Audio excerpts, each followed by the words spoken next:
Hello and welcome to another edition of 21 Minutes with KKB. My name is Kwabna SSNIT Board Chair. Today I'm bringing to you a guest who many have described as the Transformer General. Well, that's what some of his colleagues call him. He's somebody who is said to have led a transformation agenda at a tertiary institution in the country. He managed to transform it now to one of the leading tertiary institutions in the country.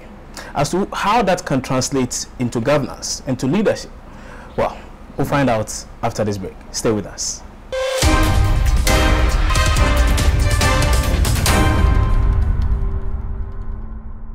Professor Alabi is former Vice Chancellor of the University for Professional Studies here in Accra, and he happens to be our guest today on 21 Minutes with KKB. Prof, good afternoon. Afternoon. How are you? Good to see you. I'm very well, thank you. Nice. You look very good.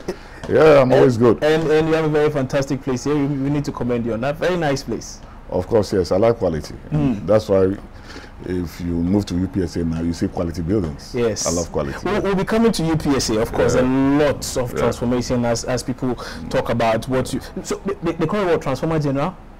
Yeah, I heard that for the first time about 3 weeks ago. Okay. So you are known for transforming things.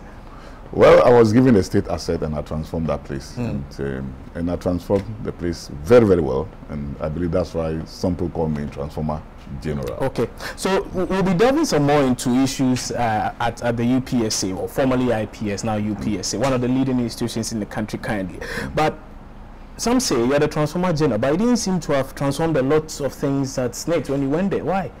That's very interesting, you know. First of all, I think that we must know the work of a board and the work of a management team. Okay. In Ghana, it looks as if we all know everything, and for that matter, we are not prepared to learn. So very often, we don't know even where to place the problem. Okay. I was the board chairman, and I worked with other members of the board to take decisions on behalf of the organization. Okay. And SSNIT has been quite controversial for many years, for many years. And for that matter, when you are an officer at SSNIT, then you have to sit up. Okay. I believe it is because of what we've been hearing. But the first time I went to SSNIT, my first assignment was to make sure that the pensioners benefit from their contribution. So my time at our first year, we increased the benefits by 100%, and nobody is saying anything about that. By 100%, to the extent that even those who are on pension, the minimum wage was even lower than the minimum for those who are receiving pension. And for that matter, the employers also complain. Okay.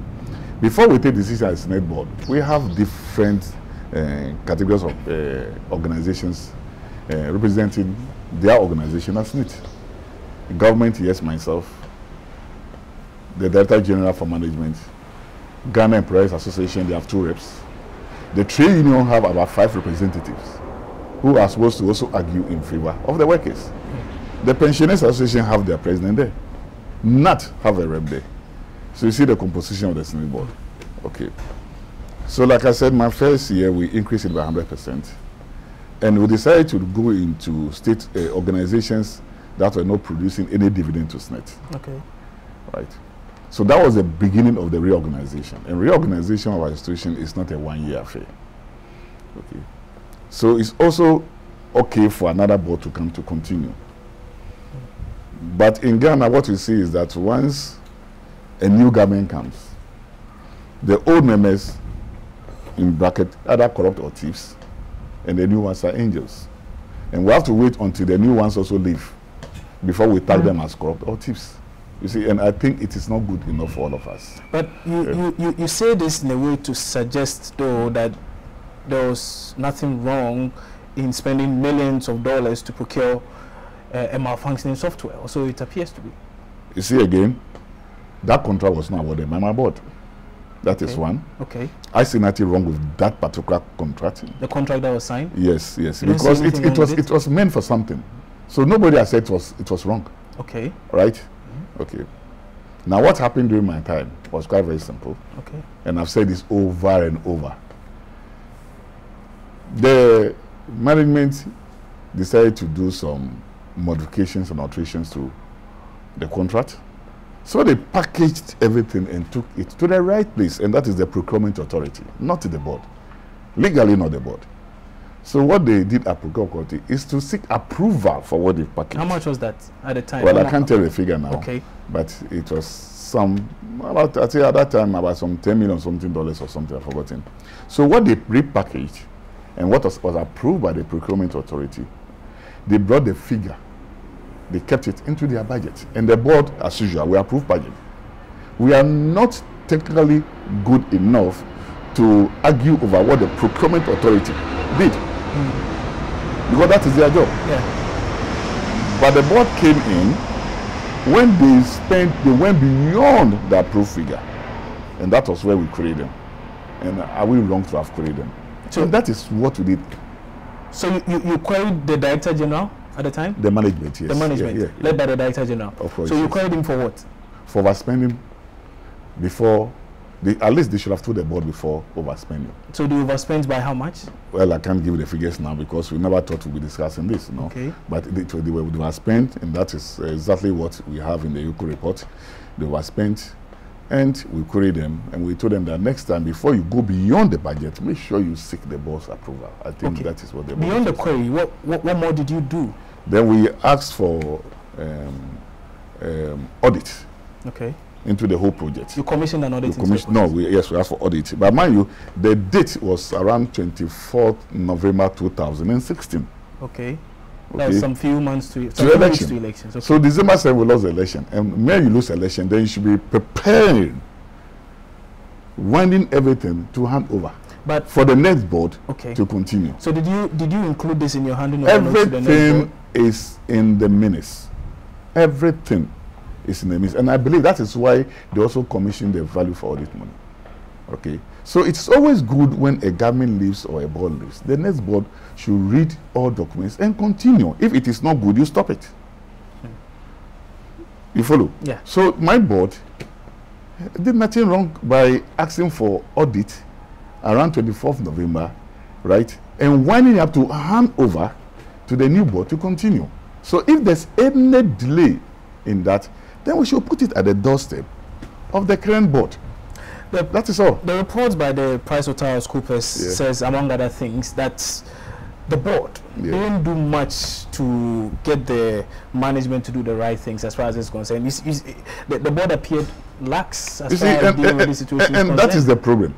Because they are also saying that management didn't give the board information for them to act. And then you are saying we didn't act. I mean, how do you marry the two?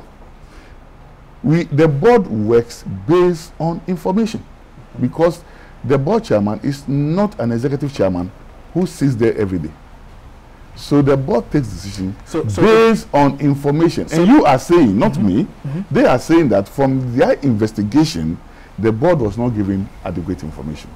But now you are also saying that even though the board, the management didn't give us adequate information, we should have acted. How do you act without information? You seek the information. So if you're waiting for something that doesn't come, you sit and wait. What information do you seek? What information do you seek? You attend board meeting, they give you all the necessary papers. The papers are very correct. It is sent to a subcommittee of the board. The subcommittee of the board now works on it and then brings up the recommendation to the board. And the subcommittee of the board has board members and some members of management, and they are supposed to give them the right information. So if the Pricewaterhouse report is saying they didn't give them the information, and they also recommended to the board based on the information they get, how do you query the board? You see, it has been carefully written in the way just to add something small to the board and then they leave it. But you see, but how can any government influence an entity such as PricewaterhouseCoopers? Well, if you believe that any minister can be corrupt, then anybody can be corrupt. Anybody. We are all human beings. Anybody. We are all human beings. I'm not saying they are, but if you believe Alabi can be corrupt, why wouldn't I also believe that you, the one interviewing me, can also be corrupt? You understand me? Yeah. I see. So as things stand now, I mean, we are just wrapping up on this particular issue. As things stand now, Ernest Thompson is heading for trial of sorts. He's being accused of well, the main charge, as far as this thing is concerned, is that it's causing financial loss to the states. That should be something that should gladden your heart. Are you happy about that? That at least you put them in check. Why do you think I'll be happy that a colleague is going to court? I'm very confident that Ernest Thompson will go and make his case. And this is not now the media trying him. Do you think he's innocent? This is not the media going to try Ernest Thompson. Do you think the court, right, will be trying him. Do you think and Ernest for that Thompson matter, is innocent? Ernest Thompson is going to make his case. I'm not a judge. I'm not a lawyer. No, I'm asking. I'm only telling you that Ernest Thompson will go and make his case before a proper court of law and not before the media. And that is the right place to go. I'm very sure by now Ernest Thompson will be very happy because he's now been given the opportunity. He's now been given the opportunity to go and make his case. Do you think people are being tried in the media? It happened to me when the first case came, and now you are telling me that it's not the case. The media tried and sentenced me. Really? That's 72 million, Alabi stomach. You heard that in Ghana. And now the report is saying, no, it is not true. So the report So I'm happy. So the report is saying you may not be the person complicit in this. Now the report is citing someone else. So I'm saying in the same way that person will also go and make his case. Okay. He will go and make his case. Do you think and at the end of it, I am not the judge. But I know he will go and make his case. But I think for now, the media is just not being fair to him particularly. I think that we should allow the legal process to go. So if the media is looking at the documents available, information available, that suggests that, well, we are supposed to pay $34 million for something, we end up paying 77, and then we do further checks, we realize, oh, we are even paying. So Ernest Thompson will bring documents to show that he's innocent if he is. Why? Why are you just jumping the gun? No, I'm not jumping the gun. I'm just wondering how monies keep increasing. Figures keep increasing. You see, this board came and said initially it said $66 million. Yeah.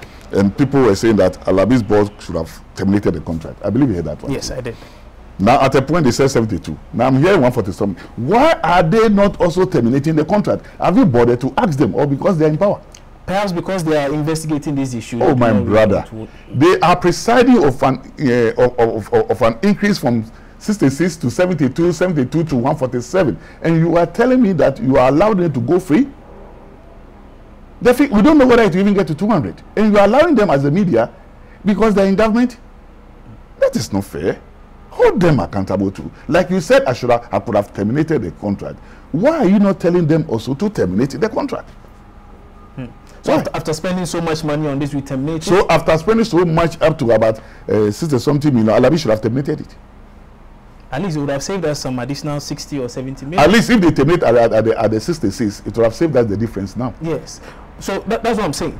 If you had terminated it at the time, perhaps you wouldn't have... If they had also terminated it around the 66, it would have gone into 140-something. So we are equalizing it now? We are not equalizing. We are saying that if you detect a fault, then rectify it quickly before you shoot. That's what they are doing. That's why they should have terminated it at the 66. Are you getting me? So do you think they should terminate it now as things stand now? They should go. I don't know. They are in charge. I don't know. They are in charge. And since you are the judges, tell them what to do. Because you told me, I'm not a judge. You are telling me what to do. What would you have done? What do you think you should tell them to do? I'm asking you. I'm also asking you. What do you think you should tell them to do? It's not, as you told me to do. It's not in my place to tell. So then why did you tell me to do that? I did not tell you to do anything. All I said. my brother. Just take it easy. Just take it easy. Just take it easy. You see, Ghana belongs to all of us. True. We are all equal shareholders in this country. Indeed.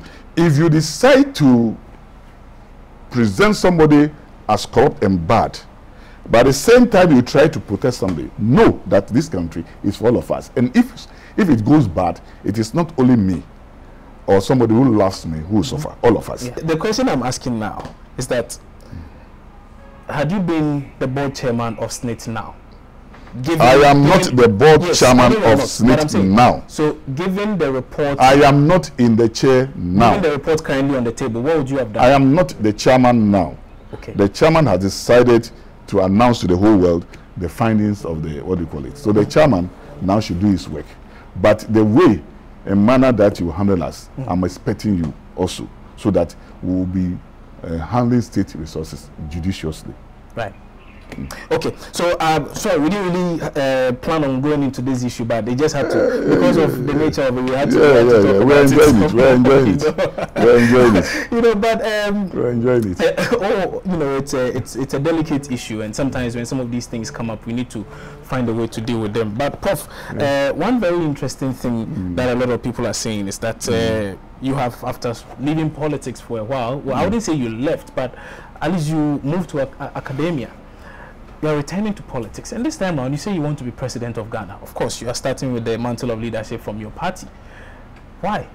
Yes, I want to lead because, like I said some time ago, the way and manner I transformed the University of Professional Studies, I want that to be reflected on the national level.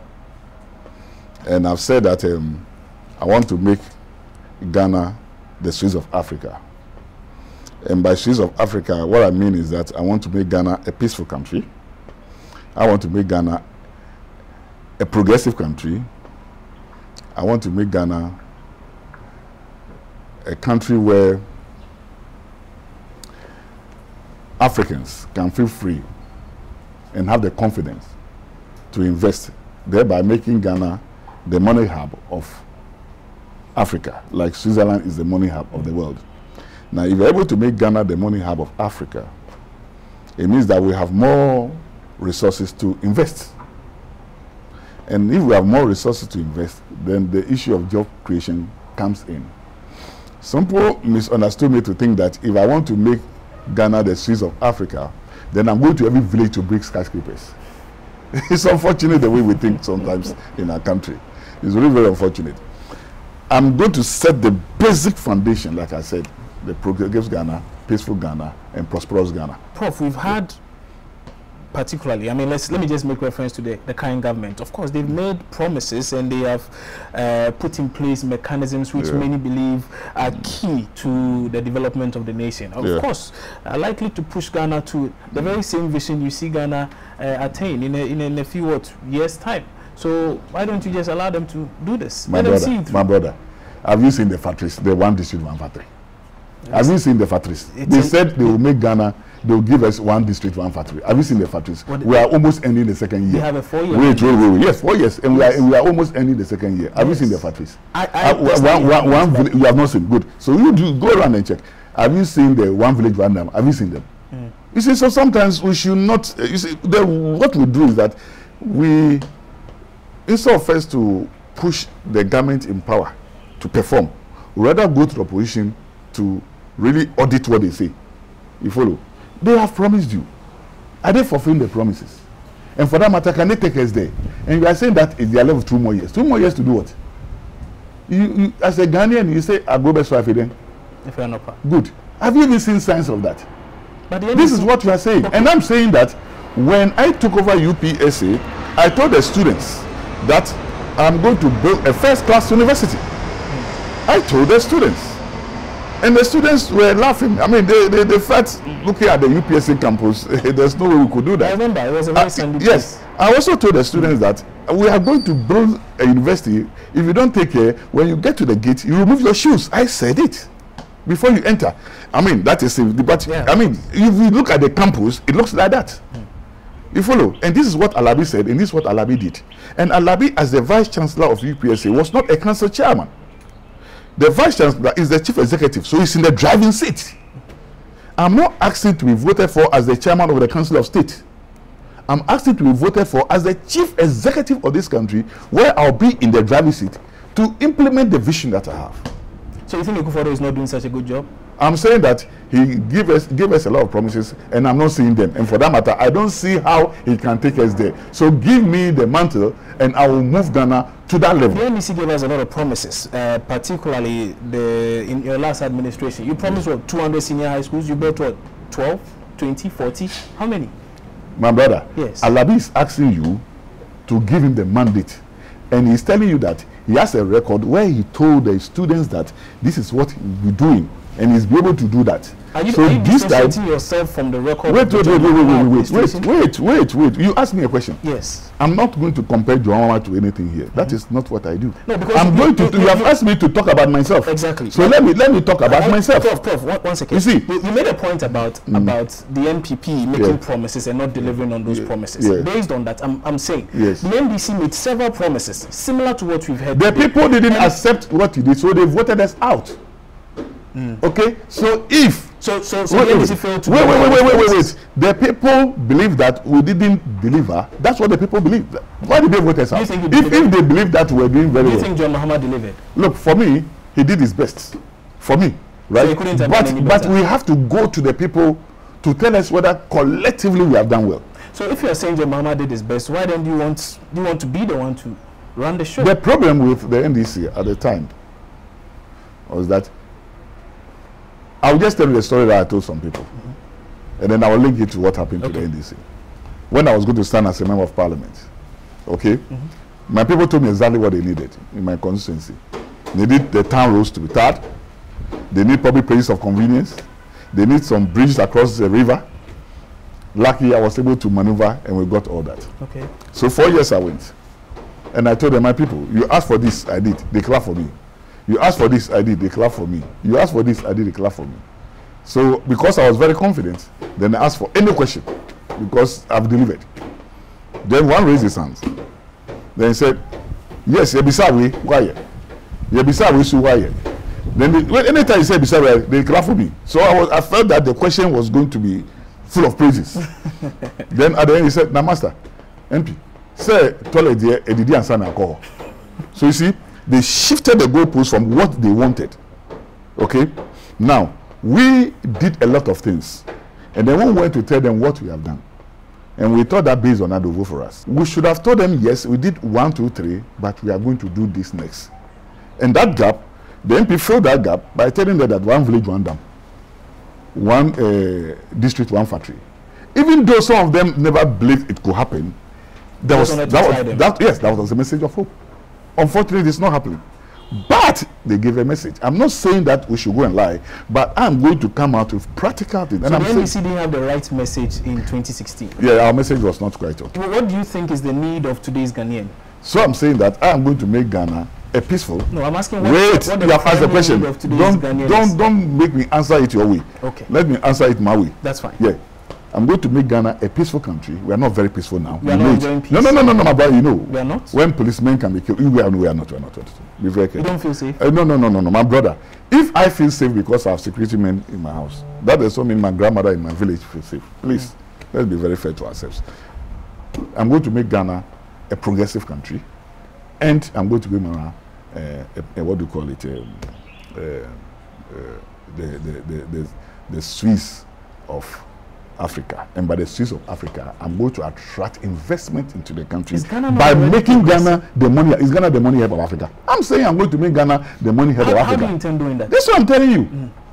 I'm going to make Ghana very peaceful, where people will have confidence. Let's find a unifier who can bring us together to move this country forward. Are you that unifier? I'm very confident. I have friends everywhere. And go and check my role in UPSA. The people are waiting. Have you managed to really unify your party? Our party? Yes, the NDC. You see, that is why I want to lead my party, to unify my party. Must you lead to unify yes. What are you doing now? Yes. You see, there's one thing when you are not a leader and the way people listen to you, and there's one when you are a leader and you are moving and giving the drive. So you think people are not listening to you now? You see, I am not the leader of the party, so my influence will not be as when I'm the leader. It's a matter of influence. Current leadership of your party, have they done enough to unify your party? They are trying, but we are not there. They're trying? Yeah, but we are not there. By organizing unity works and the like? Or that's I don't know whether you want us to talk about unity work, but what I'm trying to say is that the leadership, we are trying, but we are not yet there. I've not seen you join any of those unity works. I was in Accra one and the Cape Coast one. Oh, okay, 2. It was fun. I enjoyed it as good exercise. Okay. We were working, there was Brad one, we're all dancing all over. It's wonderful, beautiful. You were there with some of your competitors, John Mahama and co. Well, I didn't see any competitor, but I saw myself. Oh, you saw yourself? Yes. That's great. But we didn't see you on the podium. There was no need. Oh. There was no need. I went for the fun, enjoyed the exercise. After that, I left. But people had the stage, people had the platform. They addressed because they wanted to address the people. You didn't want to? There was no need for me to do that. You didn't want to there was no need, my brother. There was no need. At what point do you think there will be a need for you to address when the time comes, when the time comes, you see me. You see me in my full regalia. You see me when the time comes. You see me. Prof, I'll take you back just a bit because I don't recall getting a specific answer to the exact need of Ghanaians as of today. Ghanaians need jobs. So we'll be looking at trade and industry. We'll be looking at agribusiness. And we'll be using science and technology to drive this vision. You are very confident of victory in your upcoming elections. I'm winning. I'm going to be the flag bearer of NDC, and I'll be the president of this country. Do you have anything against that? No, not at all. Are you not proud you are talking to the future president? Oh, indeed, I am. Let's go on. You know, one of the things that has been creating a lot of tension in Ghana is about our orientation. And the fact that Theresa May is saying now that they want to help Ghana, for instance, deal with this homosexuality law. This very law that makes it, that criminalizes the act in Ghana. So here in Ghana, as things stand now, a vast majority of people appear to be against it. But there's still some significant minority in there that perhaps are going for that. As president, would you look forward to banning homosexuality or what? We don't need that help. We don't need that help. We don't need that help. We don't need that help. What's your take on homosexuality? We don't need that help. We don't need that help, my brother. What's your that take? Help from Theresa May to change our constitution? We don't need. She's not saying she's going to change our constitution. She's going to help us. Okay, we don't need that help. But you speak of a progressive Ghana. That's one sure way of We don't need that help. That means you're taking us back. We don't need that help. You don't want us to progress? My brother, we don't need that help. What do we need? What do we need from them then? We need fair trade, respect and mutual recognition, whatever we do. That we are getting now. No. Wait. Respect and recognition. Wait. Why don't you respect? If somebody respects you, and in his country, he has not thought of banning a polygamous, bringing a law that to legalize polygamy, but he thinks that he wants to help you to import what he has in his country, he doesn't show respect. You know? Yeah. But you are speaking of respect. Yeah. By respecting, we have our values. Just respect it. But not every Ghanaian believes in what you are saying. Not every Ghanaian is straight. We have some our values. Ghanaians are homosexuals. They are not every Ghanaian is a thief, but some are. Yes. Okay, and that's why they go to prison. But the point is, if we are to respect the rights of every single individual, there's the right of the thief not to be hiding in the cage. Is it good? The way we put them there? I don't see that as a right. Okay. Go to Isaum and see whether the prison we have in Isaum is the same as the prison we have in the US. But if you violate the rights of others, I say you go to Isaum and see whether the prison that we have, the conditions in Isaum are the same as we have in the US. You go there and see. So you see, we're in different conditions. Please, we should just leave ourselves to operate, take into consideration our values and way of life. So no homosexuality under your watch as president? We don't need his help. No homosexuality? We don't need his help. How about military base? Military base? Yes. I have nothing against military except that some of the clauses that should be reviewed. That's all. So you don't necessarily have any problem with it? Just some of the clauses. Some of the clauses. That's all. And I don't think we are asking too much for that here. Prof, many thanks for your time. Thank you very much. Joshua Alabi has been our guest on 21 Minutes with KKB. He seems to have a very solid vision for Ghana as to how that can materialize and at what time that will materialize. That's if it's ever will, only time will tell. But Prof, many thanks for your time. We're really grateful for this opportunity. My name is Kwabena Chenche. Thank you very much. I'll see you soon, hopefully with another guest you are expecting.